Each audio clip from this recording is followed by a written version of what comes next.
I can't believe this. But inadequate monitor and reporting. Mm.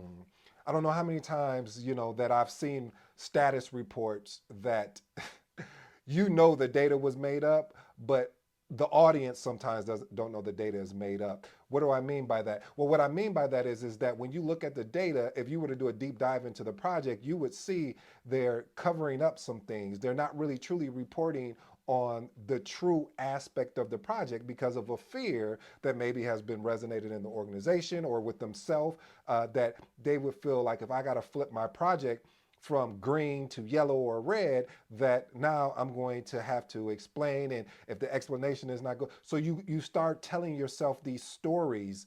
And when you start telling yourself these stories, then you don't provide you provide inadequate monitoring and reporting. So family, when you are leading a project, you want to ensure that you implement a great system for monitoring the progress and status of your project regularly.